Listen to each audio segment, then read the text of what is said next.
And we were in the car. There was some traffic on the road, so we were stuck at a traffic. And this little girl came up to the window on my side, and she was banging on the window, and she was she was just asking for some help, food, for money, whatever it was. And she was about 5 years old. And I couldn't get the window down in time before the light would come in to get her. I just boggled my eyes out for many, many, many reasons. Getting and developing your talents like I was able to in my school. She's here doing this kind of precarious thing just to survive. Also, that just the drive in her for survival, that she would rather risk her life to get something to eat than to die starving. Welcome, Elizabeth. Thank you. Thank you for having me. I really appreciate it. So, Elizabeth, I'm really excited for this one. And where I would love to start is with a very powerful quote from your TED Talk. And you shared, "I was born into a system that is being criticized by human rights organizations as illegal, inhumane, and degrading. But I've denied my beginnings the ability to dictate my end." So where I would love to start with you, Elizabeth, is for you to share more about your experience of being born into a system that has been described as illegal and inhumane. Well, I don't remember much of it. That's something I was just pointing. Yeah, it's true. But I didn't actually realize it until like 2 years ago that that's where I was born and the circumstances that I was born in. And I suppose my mom has never ever let me feel less than because of where she chose to have me, where she had to have me. Beautiful. She has never made me feel like I have to be, a victim of my circumstances, or even that I have to behave in line with my circumstances. I think how can I put this? She's coming from what people would call a third world country, where the whole system itself can make you feel like you're not even worth any. You're not even worth any ounce of dignity to your government. The whole system can be inhumane and degrading. So I suppose she's been coming from worse, much worse. And if she could survive that, there is no way that she would allow her kids to feel any type of way, any type of shame or anything, by also having similar but actually better beginnings compared to what she had. And she has raised us like the general Nigerian ways that will never ever carry last. Yeah. That will just never ever ever be last. She'll never raise us to be last. That she'll always push us to attain and attain and attain all the things that we can attain because she believes in us. But now that I'm learning about the system, now that I've come to realize that that's actually the circumstances that I was born in, I've come to realize I'm learning from other people who are currently living in it, from leading campaigns and having talks from people who are trying to end it, which is the system is called direct provision, by the way. It's the provision where the government directly provides for you everything you need as a refugee, but it's not everything you need. It's just the most basic of things, and it can be very dehumanizing. I realized that it's something that needs to end. There's people can be in this situation of direct provision for many, many years in a small room, getting, I think, 36 euro a week, with children receiving about 19 euro a week. And it's just not enough to survive on. It's not enough to sustain on. You can't work in direct provision. You can't have a bank account until just recently. So it kind of limits your ability to function as a citizen or just as a human being in general. So it kind of just holds you in this limbo where you don't have any responsibility, you don't have any, you don't have anything that's motivating you to do better. You're just kind of stuck in this situation, waiting for the government to say yes or no to your application, and it can take years. Kids have been born in this situation. Kids have grown up in this situation, and actually, if you don't if you're living in the refugee, you can't access their level of education. So many young people who have finished the education system, secondary school education system here in Ireland, have just been stuck at home, not being able to progress to the level of education because they can't afford it. They can't afford the international fees. So it does definitely. It's just such a big hindrance and an obstacle. In people's lives, and it's something that needs to end. But I'm so glad that I wasn't actually aware and conscious of what was going on at that time. But now that I am, it's something that I it's important for me to gain awareness, but also to try and join organizations that are looking to actively end this system of deprivation in Ireland. So what a roundabout way of answering the question. Yeah. No, it was wonderful. Thank you for sharing. And Elizabeth, you spoke about the success or failure of applications, and I know that this really rings home to you. Your father, 18 years later, has still not been granted access to your family. And I know that you speak about, the hardest parts of growing up without your father. Can you share more about that experience? Yeah. So all we've wanted is for him to join us permanently in Ireland. But circumstances have caused a huge divide in our family. There was times where he was able to visit when I was much younger. Like the last time he was in Ireland was 5. And he celebrated everything. He was turning 50, now turning 5. And then he got deported from the UK, actually, and has never been allowed back into the country since. But I've never lived with him, and all our moments are very fleeting, the ones that I can remember. And, it's something that people don't talk about enough, the effects of not having a father, not having, as a parent that wants to be in your life, that you want to be in your life, which is due to circumstances just can't. People don't really talk about it enough, in my opinion. People who grew up in fatherless homes are more likely to drop out of school, to commit crime, to get pregnant young, to they just generally have worse outcomes statistically. And so it does end up causing a huge issue when they grow up, when these kids grow up. A lot of men become thugs because they never ever knew how to be a man. They never learned that. A lot of women end up lacking self-respect because they don't know how to behave around men because they never got a level of male attention from a great male figure that has kind of set the way that they behave with men in a positive way. So it causes so many issues, causes so many necessary issues. Because the effects don't change, even though the reason why your dad is not in the country or is not around, may differ. The effects of fatherlessness do not change, despite the fact that that doesn't want to be there. He's just not there. Maybe he's passed away. It just doesn't change. You end up going through the exact same psychological issues with just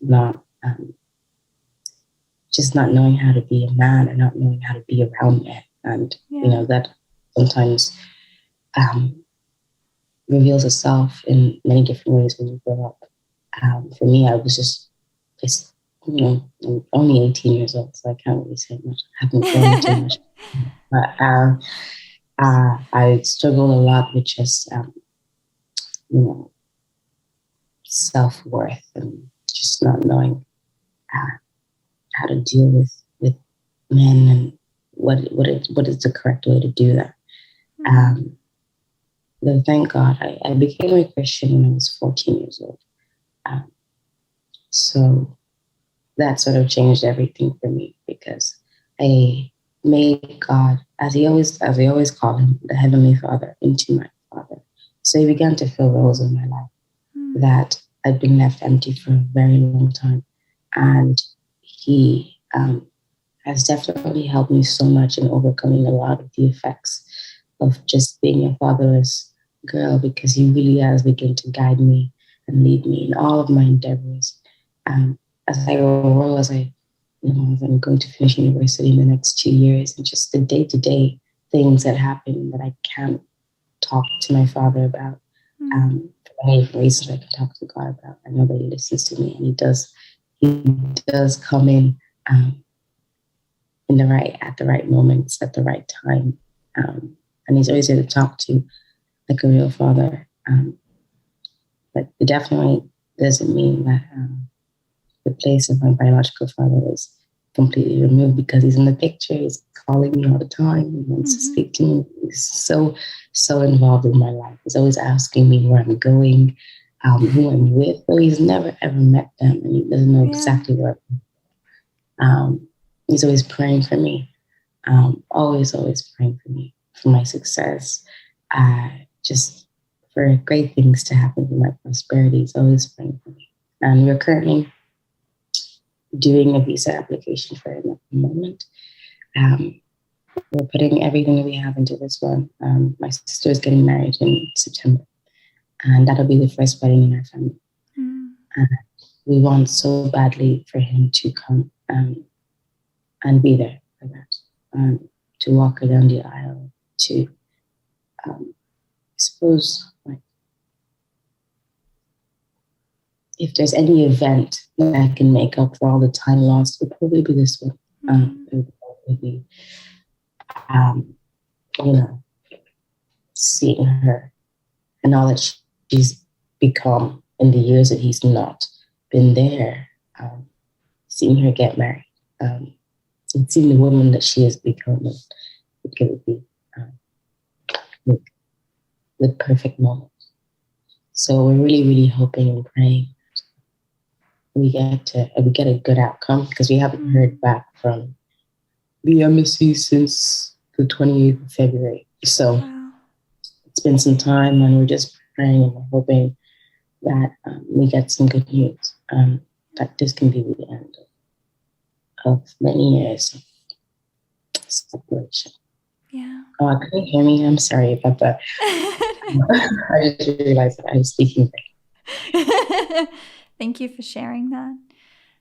I'd love to touch on this, because I know that Christianity and prayer is very important to you and your family. And you are a poet. And I have written here something that you've said that really touched me, was very emotive for me. And you were speaking about your mother in relation to not having her husband by her side during this experience. Her earnest prayers have been the backdrop of my sleep and my only lullaby for as long as I can remember. I'd love to know, Elizabeth, how has writing and poetry helped you process this experience? Well, I think God gave me the opportunity to write as a form of catharsis, because it really is such a great way for me to let things out. Like, I feel like it makes sense when I write things down. I always said to myself, I say it to my friends all the time, that if you are going through something, it's better that you write it down, because when you write things down, you can actually pinpoint where it's going wrong. It's And true. you can say, oh my gosh, that's exactly where the problem is, because you've just wrote everything down about how you feel, why you feel the way you feel, what's going on.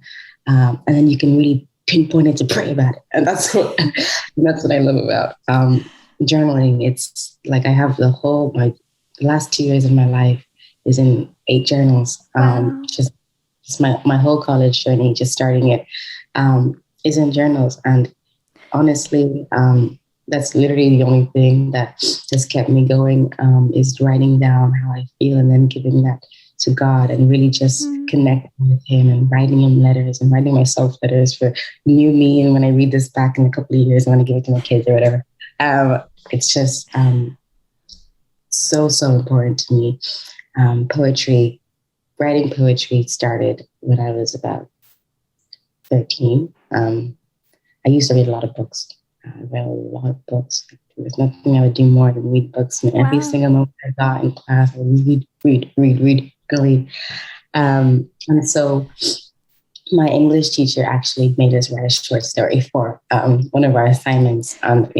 Perfect way for me to get all the things that all the, poetic, and all the little cool writing tips I saw as I was reading books, I put into my story, made it really cool. And I think she liked it. Well, she did like it, and she put me forward for going through this writing workshop. Then in a couple of weeks' time, I think, and there's only a couple of people in the school that were able to go on this trip. So I did feel like, oh, okay, she must have really saw something in what I wrote. But what I wrote was just really unimportant. I wouldn't even be able to read it now. It's so crazy. Where I got inspiration. We went to St. Patrick's Cathedral in Dublin. And I got inspiration from there to write a story that got published in the news that year. So it was just from that little moment, Wow. I was able to see that, wow, I suppose, this is something that I suppose that this is something that I want to keep on doing. It was really shocking for me, actually. It's definitely a gift that's very personal to me and that keeps me sane. Whenever I feel overwhelmingly influenced by something, whenever I normally get to writing down, I would get to writing things down in my life. Even just like if things happen, like I'll just like start typing about how I feel about it, or on the way home or something, like I can't believe it's happening in school. I'll just start writing it down, because that's just the only way I'm able to really get over my thoughts. Because I always think that you never get to the conclusion of your thoughts when you think about them for too long. You just kind of keep thinking about them and you go about in circles, and you realize that you're done with it, but you come back to think about it again. So you just keep thinking about it. And then you feel like there's never a conclusion to what you just think about or thought about. And I hated that, because it made me brood all the time. I just be brooding around and brooding things that happen. And I never, feel like, okay, this has been solved. I never feel peace again. So I just started writing it down so I don't brood anymore. And just carry this anger or malice or hurt inside of me for too long. Just put it down in my journal. A journal can handle it. So yeah, that really, it really is. It's been just so, it's just a part of who I am. And I love that about myself, actually. I love that I have that. And though it shows up every now and again, but writing doesn't go away. The poetry comes every now and again, comes in waves. But the writing doesn't stop. It really is just, I'm so glad that I can do that and take care of myself in that way. Yeah, I really resonate with that. Writing's really important to me, and it's certainly something that I do often, particularly when I need to process something. But even the poetry, like I feel like for as long as I can remember, it's sort of come through me, sort of very similar to what you're speaking to. It doesn't necessarily feel like something that I earned or worked hard for. It's just something that sort of has always been there. And I think there's something very beautiful about that. And particularly in relation to you, Elizabeth, and the way that you are writing your poetry and what you're writing about and how you're sharing that is really beautiful. I know for me, highlighting these things that you've said really in the way that you wrote them, they resonate deeper. And I think that, yes, it may not be a song or dance, as you're saying, this really performative thing, but it doesn't mean that it is less important or less impactful. So I'd love to know, you're welcome. So I'd love to know, Elizabeth, to my understanding, you have kind of like partnered with UNICEF, you're working with UNICEF, and to my understanding, it's sort of on this theme of family unification. And I'd love to know sort of your own personal opinion on why bringing families together is a human right. Wow. So the whole UNICEF, what we're working on is the Global Children and Youth Forum, which is all about convening huge global leaders into thinking and creating post-COVID action in the post-COVID world regarding children. And I think COVID has come and go, I suppose. But the crises continue that create huge loss in nations. They create lots of mass migration, like we see. I think in Ireland, we've received 20,000 Ukrainian refugees, but there are millions being displaced all over the world. In Afghanistan, there was 500,000 that I read refugees created from that situation, and these things continue to happen in countries all over the world. And when you're already fleeing from trauma in a war-torn area, right, coming to start over again without the people that you love will generally end up in a negative outcome. And like I said,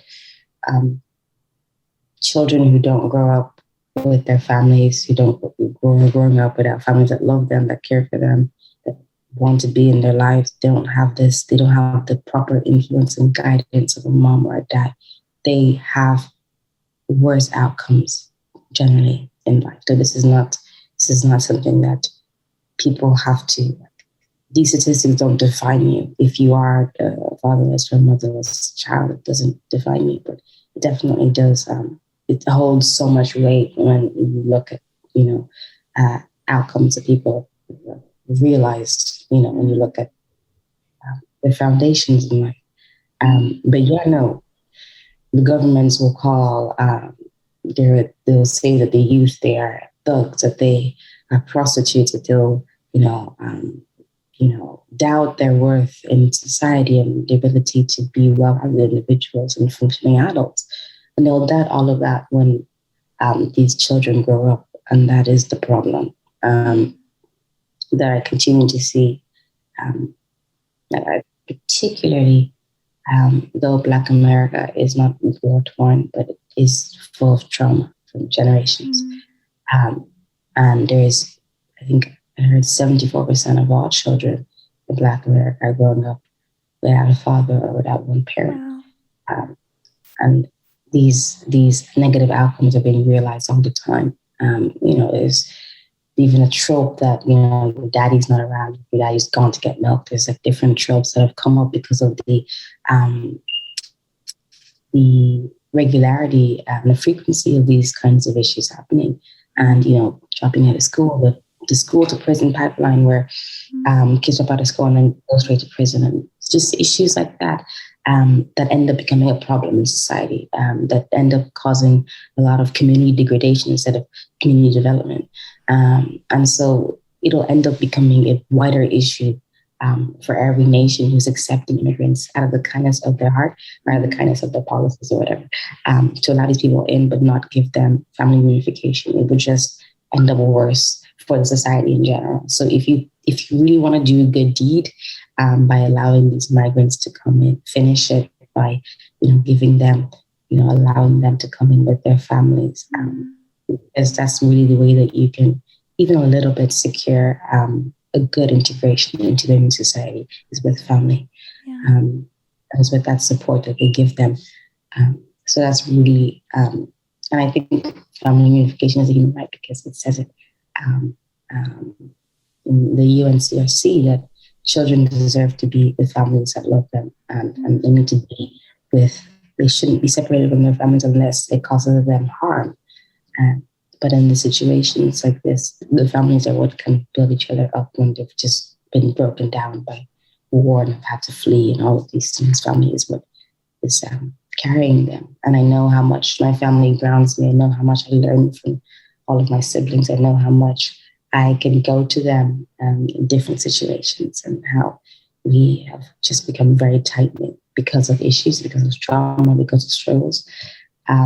So it's important that governments really focus on family reunification as a priority.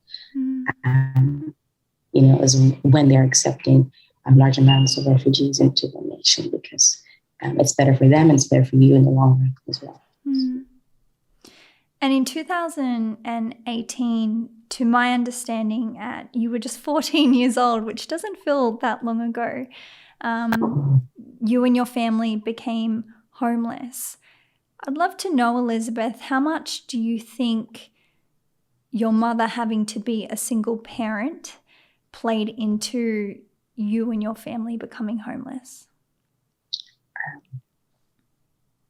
So I suppose it's not per se her being a single parent that has a lot to do with it, but she also has health issues that stop her from working, that prevent her from working, because she's not actually physically able to anymore.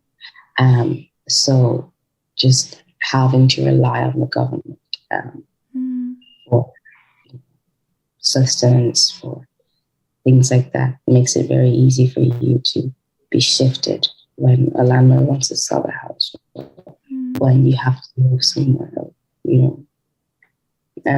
So yeah, I suppose the circumstances, just when you're depending on other people, they can kind of control the views, I suppose. But that doesn't mean that it wasn't God's plan. It's just that I see exactly where, where like the issues occur when you depend on people, when you have to depend on others for, important things like where you're going to live, like when you're depending on a landlord, that you're hoping that they won't change the rent, or that they won't sell the house, or they won't ask you to move, or all of those kinds of things. We have been through that whole eviction journey, I think twice actually. For the first time was my landlord had cancer and couldn't manage the estate that we were living in. So everyone that actually was living in that estate had to find somewhere else to go. Wow. We only had the summer to find, and that was the summer I was going into secondary school. I think would you call it high school in Australia. So everyone had to leave. And then the second time was when the landlord was welcoming a new addition into his family, and then had to sell the house to provide for them. So we had to leave in that regard. They didn't want us to leave. It was just the circumstances for him. So we had been through that, like scrambling to find a place, but it just has gotten progressively more difficult to find anything in Ireland. As of recent, we're currently going through a housing crisis and accommodation crisis. So it's just kind of, it's in all areas of society, for couples, for students, for single people. It's just an issue finding housing. It's just hard for everybody. But I just know in particular how our situation, I would say just because she wasn't able to work, that definitely, is a big factor in not having that economic freedom, I suppose. Yeah, but it definitely, sorry, it's hard for everyone. It's good. And during that time, Elizabeth, you've spoken about sort of your headspace during that time, and that you kind of experienced quite low self-esteem, low self-worth. You kind of felt like you lost your dignity to some respect. You felt shame, which I believe is, one of the darker emotions that we can certainly experience in our lifetime. What helped you kind of move through those thoughts and self-belief?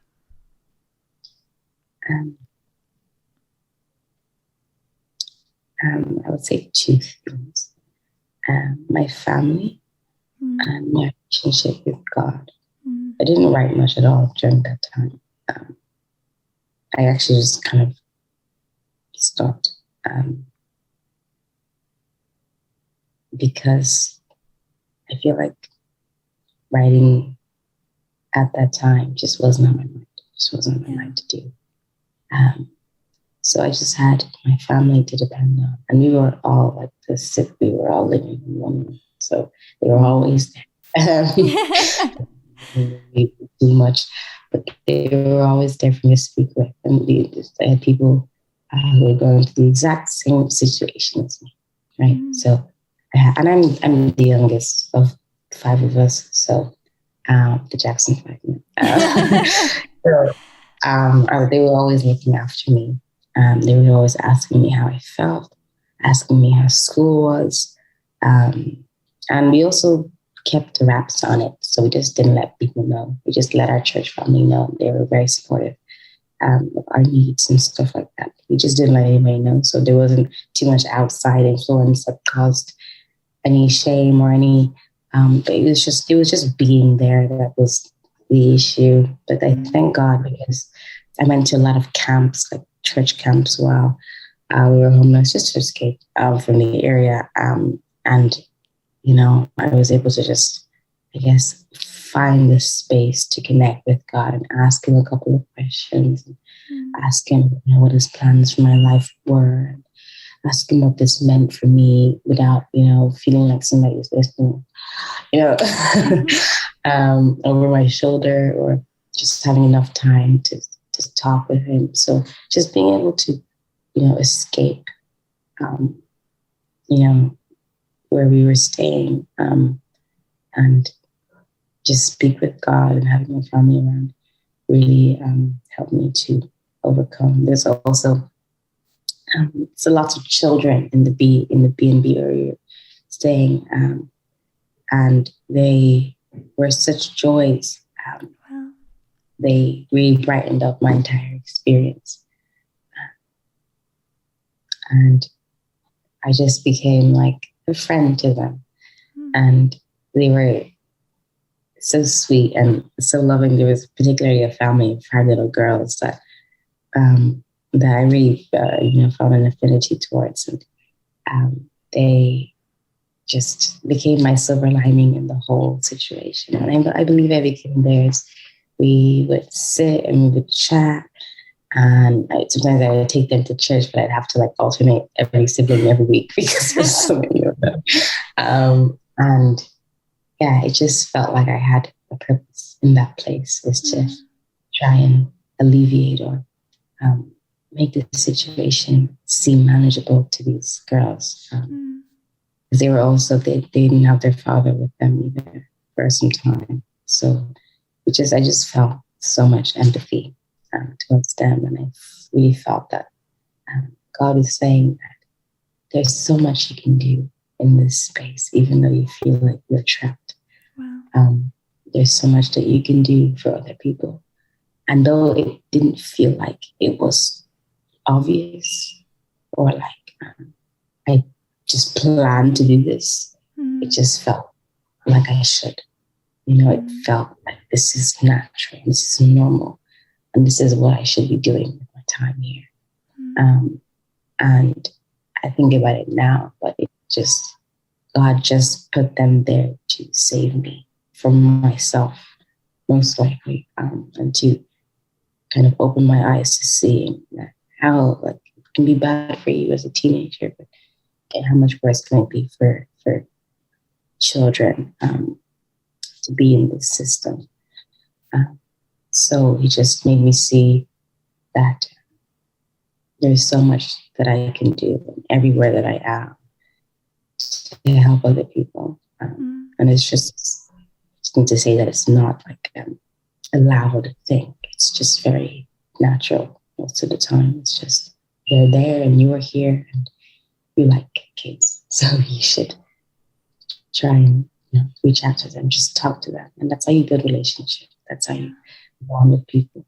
And though you might not be able to give them much because you're in the same situation, I think the encouragement and the bond and the support is so much more than words can say or money can give. It's very, very important. So yeah, I'd say a combination of all of those things is what helped me to come out of that situation better. I would say better than many who have gone through the same things as me. And in delving deeper, Elizabeth, I've heard you share that part of your purpose is helping people to experience undesirable situations in a better way. And you sort of speak about this being your purpose. What are the effects that you've seen in being able to show up as that person for other people and other children?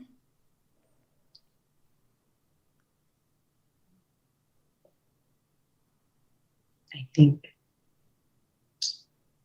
knowing that when they grow up, they'll never ever forget who was good to them and how much that influences you in what you do and how much, childhood influence. I think childhood actually is the most important time of your life. People often say different words, but I think your childhood is so, so crucial in who you will be. And so knowing that I can be, even if it's just a shining light of what it is to be, what it is to be a teen that has gone through certain circumstances but has not allowed them to define her is just something that I want to share with them. That there's a different way to be. A lot of the kids that I know, a lot of them are parents who are selling drugs and who are doing things illegally, and they aren't particularly giving their kids the best morals. And so I just know that it's so important for me to try and combat that in any way. It's just to show them that they can be different, that they don't have to be this way, that they can speak. They can speak without cursing, that they don't have to be violent with their friends, that they can love each other, and that they can share their things, and that they can spend their summers in a better way than just being outside all day and all night. There are just better things that you can do with your time to develop your talents and who you are. And I think the greatest reward is just thinking of them in the future and when they look back on their childhood, what this changed in them. And I think that's the most important thing for me, why I like to do what I like to do with kids. It's just because they'll remember. And this is where it shapes them the most. Influences and learning things from different people.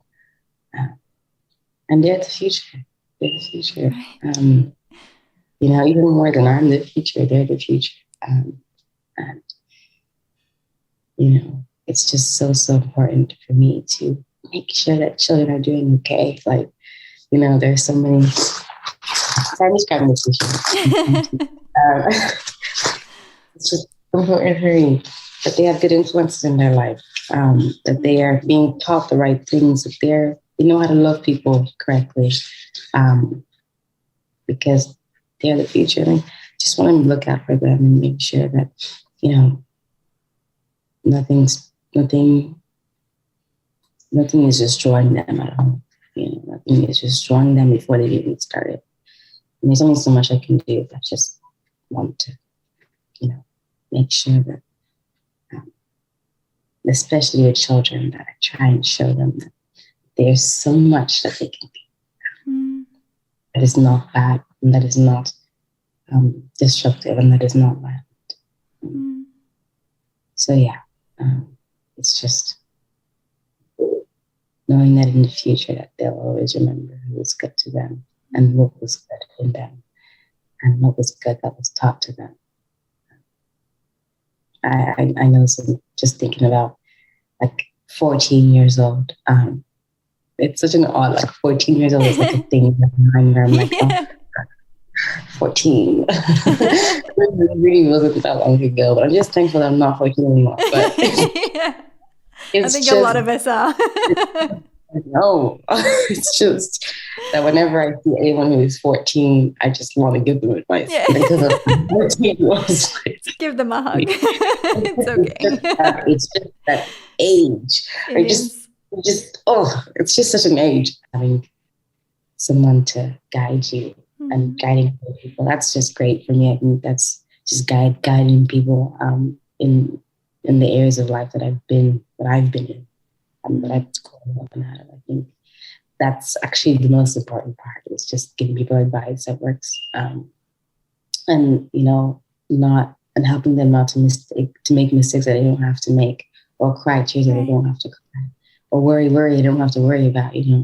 Just giving them just a little bit of clarity about how the future will look, because you've been through the same situation. Yeah, I think Another round it's of applause. I think it's so beautiful, Elizabeth, and so incredibly important. You made me think of my time was actually when I was 15 years old, but it was an incredibly challenging time in my life. And a school teacher of mine really took me under her wing. Shout out Miss Annette Reen. Still to this day, I'm 33 years old, and still to this day, I try and see her every year. And every time I see her, I tell her thank you. She profoundly changed the trajectory of my life in ways that I think she doesn't understand, because it is so deep. But I know I'm very grateful for that lesson, because from that I did realize, as you're suggesting, that how important it is for younger children, younger teens, to have at least one support system that they can really depend on to be there through those challenging times. So it's absolutely incredible that you're a person for many people.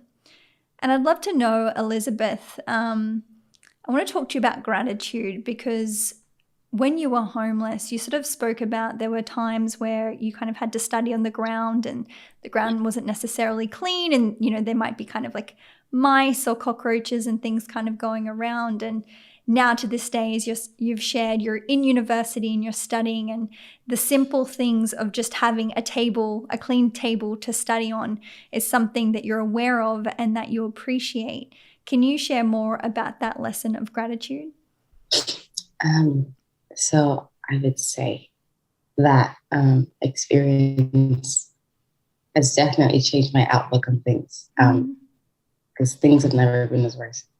So just building from there is great. Effectively grateful for certain things at that time. I can definitely be grateful for them now. And also, I'd say my upbringing. I've gone to Nigeria a couple of times, and there's one moment that I never, ever, ever, ever in my life will forget. I was sick, and we were going to get some food to try and, because I couldn't taste anything, so just try and open up my senses again. Some really, really spicy food. And we were in the car, and there was some traffic on the road, so we were stuck at a traffic. This little girl came up to the window on my side, and she was banging on the window, and she was just asking for some help, food, for money, whatever it was. And she was about 5 years old. And I couldn't get the window down in time before the light went green to get her in. And I just boggled my eyes out, for many, many, many reasons. One, because I felt like I failed her. Two, because she was supposed to be in school, but she was here, crossing dangerous roads in a country like Nigeria, just trying to survive.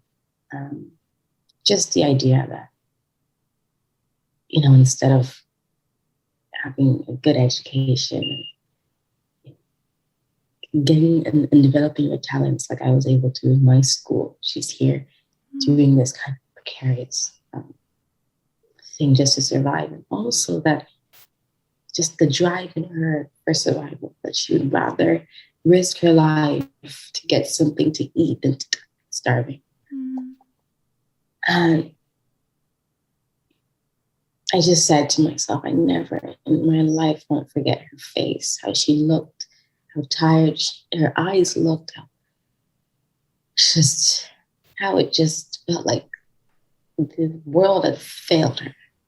And how great I had it. And if she could swap her 5-year-old life with my 5-year-old life, she would have in a heartbeat. And that is the reason, she is the reason why I study social justice in college and politics. I think she's one of my biggest influences for doing that, because I just can never forget her face. And every time I tell this story, I'm in tears, because the realities haven't changed in that country for many children. And there is so much work to be done in guaranteeing that there is no child on the streets risking their lives, going in between the largest cars without any safety at all, just to survive. And it makes me grateful that I have this opportunity, and I don't want to waste it. I don't want to do nothing with my life. I don't want to see things like this and not feel any empathy, and not feel like I have to do something. Yeah. So she makes me grateful. She makes me grateful. She gives me the motivation to change the world, as naive as it sounds. Change things for her, for many other children who are in that situation. So she really is. She's just a motivation for me. She has no idea who I am. I have no idea who she is. The situation has changed. Really, I think about her a lot. And I would say more than anything, she has been one of the core reasons why I'm grateful for everything I have.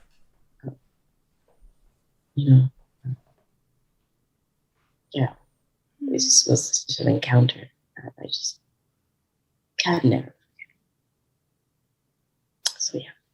Oh wow! I'm just looking at myself on screen. Thank you for sharing. I've certainly had experiences like that. I've done quite a lot of volunteer work in Kenya, for example, and even in India. And there are those very short moments in time that almost become frozen in your mind. And I think it's very important to, as you're sharing, use those experiences as motivation for what you do in this lifetime, and also a reminder of just how amazing a lot of us have it. Even when we face darker situations in life, which we're certainly allowed to, we have to give ourselves self-compassion during those moments, but to also keep in mind that there are many people in this lifetime that do have it a lot worse, and to truly lean into life with a sense of aliveness that we have the privilege to, and to be able to give back in the way that we can, I think is really important. I think that's the most honest show of gratitude. I think is using those situations to give back to people.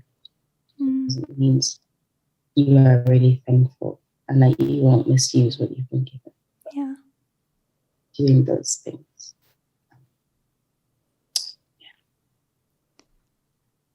And you talk about circumstances. I've noticed you sort of refer to these situations as circumstances. And I'd love to know, whether you are this beautiful little girl in Nigeria at 5 years old, or whether you're someone in more of the Western world that is a lot more privileged for a lot of us. We all face adversity by virtue of being human. what would be your advice to people that are even listening right now who are facing adversity?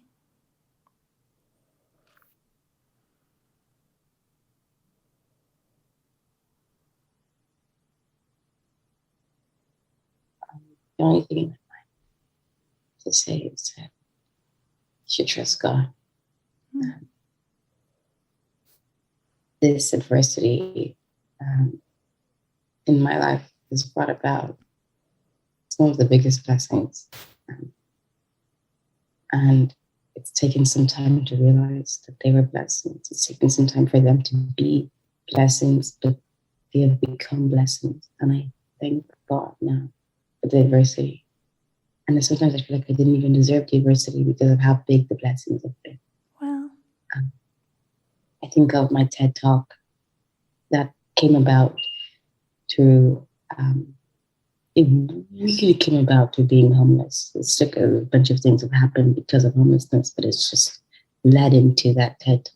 And I could have never in my wildest dreams ever imagined that this is where my story would go. After pain or after adversity, that this is where God would take me. And I think that's because I trusted Him. And there's this quote that kept me going. It's that God doesn't change, even though your circumstances do. And I trusted Him. I trusted that He doesn't change. I trusted that He would bring me back to security like He had once done before. I trusted Him. And I believe that all of the blessings that have happened in my life have just been a product of faith. I've just been what happens when you believe and trust that God does have good plans for you. And when you let Him do that, despite the fact that it looks so ugly, the picture that He's making at the moment, but just waiting for Him to finish and then seeing that you never could have ever believed that your life would look like this, your story would look this beautiful. When He's done painting, when He's finished with all the touches, I just have to say, trust God, because your life will make sense in time. Where it looks like this doesn't make any sense. Why is this happening? I promise you that your life will make sense. God makes everything beautiful in time, even your suffering. He can redeem that too. And that is something that I've come to learn, and something that I am still learning, because He's not yet done with me, my family, my story. And He's bringing us back together. I really fully believe that all of this is just a roundabout way, seeing His plans come into fruition. That, for the TED Talk to come out of homelessness, even I pray that this is, going to be a big factor in the reason why they grant my dad access to visit us. But then knowing that ties back again to homelessness, it ties back to one woman in suffering. And I just can't believe all the things that come out of that pain that are beautiful. So it's just to trust God, because He makes everything beautiful in time. I can't believe I have a story like that to share. But it's the only thing that's on my mind. That's the only thing that I can. Anything else would just be fake. Anything else would be a lie. Anything else just wouldn't be true. So just trust God that He has great plans for you. Even the pain, He can redeem that. There's nothing that you suffer is in vain. There's no pain that you go through that cannot be used for purpose, for peace. There just isn't anything that goes in vain. God is just too good at tying loose ends together. These ends of pain, experiences that shouldn't have happened. He just ties everything together, and nothing is ever in vain. Nothing is ever. Exactly. I feel very similar. For me, my God is more the universe, but it's definitely the same belief that, to really lean into, which has been probably in the last year I've really done this, is leaning into the idea of faith, that no matter what circumstances come to me, that there is a purpose, a larger purpose to that. And to, the importance of co-creating and to make the most out of every experience, whether easy or challenging in this lifetime. And I think it allow for the grace of the experience as well, allow for the time to process and learn, and obviously what you're doing to enable yourself to give back, which I think is very beautiful. And I'd love to thank you, Elizabeth, for this beautiful, emotive conversation. You were just an absolute shining, beautiful spirit, and I feel very grateful to have connected with you and for you to share your story. So thank you so much. Thank you for the opportunity. I really appreciate it. Thank you. It's just great sometimes to talk. Yeah, I feel you on that. So I'd love to ask you, Elizabeth, on a final note, what does it mean to you to be human?